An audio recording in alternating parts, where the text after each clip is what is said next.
যাকাত যার হয়েছে তার দেয়া ফরজ। কত লোকের কাছে গিয়ে দেখলাম ভাইরে বলে হুজুর দে আর পারি না, কিন্তু আমি আব্দুল কাইয়ুম গরিব পোষা একজন অভিভাবক, আমি যদি টাকাওয়ালার কাছে না যাই ও আমার কথা ভুলে যাবে, ও আমার কথা ভুলে যাবে। বিশ্বাস হয় না? হয় না? তার মানে আমি না কাঁদলি পাবো না। জি তাই এই গানা কুপু রমজান মাসে একদিন আসি, ওই বাল্যতে আসি, এখানকার জন্য হাফেজ সাহেব বিলপত্র নেয়, আসা হয়। প্রিয় ভাইরা আমার, আমি কেন বললাম কথাটা মনে রাখবেন, যাকাত যার হয়েছে তার দেয়া ফরজ। সংক্ষিপ্ত কথাই বলছি, সারা বছর সংসার চালিয়ে আমার বছরের স্টার্টিং এবং এন্ডিং ঠিক রাখতে হবে। যেদিন আমার বছর শেষ হিসাব কষবো, কষে দেখলাম আমার 2 লাখ টাকার ক্যাশ আছে, 3 লাখ টাকা আমার সম্পদ আছে, 3 2 5 লাখ, আমার মার্কেটে 1.5 লাখ টাকা ধার আছে, তাহলে 1.5 লাখ টাকা বাদ দিয়ে বাকি 3.5 লাখ টাকা আমাকে হিসাব করছে যাকাত দেওয়া লাগবে, লাখে 2,500। কত লোকের কাছে গিয়ে দেখলাম ভাইরে বলে হুজুর দে আর পারি না। প্রথম ভুলই হচ্ছে ওই, তা ভালো দে পারো না যখন, ঠিক হয়েছে তো বাবু যাকাত কত হয়েছে তোমার? কি ভাই যাকাত কত হয়েছে এবার? তুই অত কি আর হিসেব আছে? কি ধরনের গোমড়া বলো দিন। আচ্ছা যে যাকাত হিসাবের করি, তো তুই হিসাব না করে বললি কেন দে পারি না? তার মানে একটা গরিব গেছে তারে 200 দেছে, একটা কন্যাদায় গেছে তারে 500 দেছে, আর একজন এত রোগগ্রস্ত গেছে তারে 200 দেছে, আমি মাদ্রাসার পক্ষে গেছি আমারে 500 দেছে। এই যে ক্যান্ডিডেট বেড়ে গেছে মনে করে অনেক দেবে। আমি তারে বলছি, আমি বললাম দাদন দিয়েছেন ক লাখ টাকা? তো হচ্ছে 1,20,000। শুনছেন কথা? আমাদের মাটি তোলা আছে ক লাখ? তো হচ্ছে 10-12 লাখ আছে। আমার ইট ভাটার ড্যাম্পারে কত ইট আছে? তো হচ্ছে ওর হিসেব নিই কতটা আছে পাড়নে, আর কতটা আছে ড্যাম্পারে, কতটা আছে বাইরে। তাই বললাম এই হিসাব করেননি, আপনি বললেন অনেক টাকা দেওয়া, অনেক দিয়ে ফেলেছি, কি করে বুঝলেন?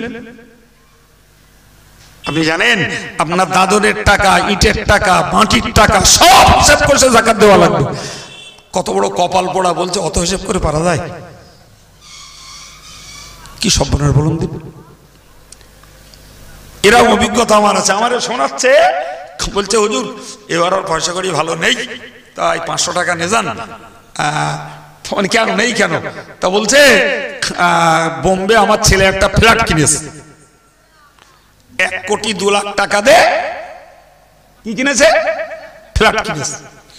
তা আমি তখন ফট করে ঘুরিয়ে বলেছি, আমি বললাম ভাই তো 1 কোটি 2 লাখ টাকা যাকাতটা দেওয়া হয়েছে? তো তা তো আমি জানিও, ছেলে জানে। দেখো কি ধরনের মাজায় গোমড়া, এর বেলায় ছেলে জানে আর দেওয়ার বেলা 500 দিচ্ছে আর বলছে এবার আর দিতে পারতিস না। তাহলে হাই সাহেব সেটা হসেব লোক, ও রেখে দেন, দিতে হবে না। জামিয়ায় আল্লাহ চাইতে ওরম টাকা অনেকে দেয়, 500 টাকার জন্য জামিয়ার অভাব পড়বে।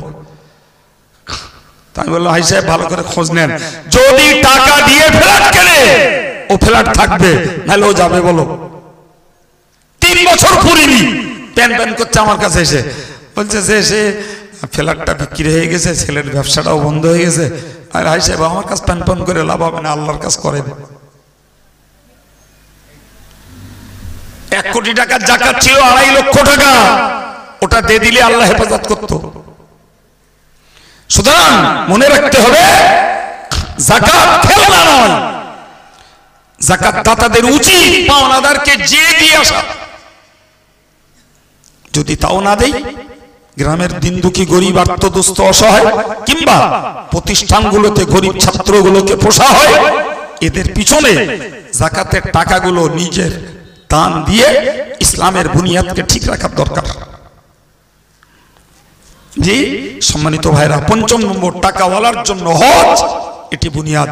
এই জন্য একজন সুবিখ্যাত লেখক তার বইতে লিখেছেন, জি প্রেমের 5 অধ্যায়, আল্লাহর ভালোবাসার জন্য প্রয়োজন ঈমান, নামাজ, রোজা, যাকাত, হজ।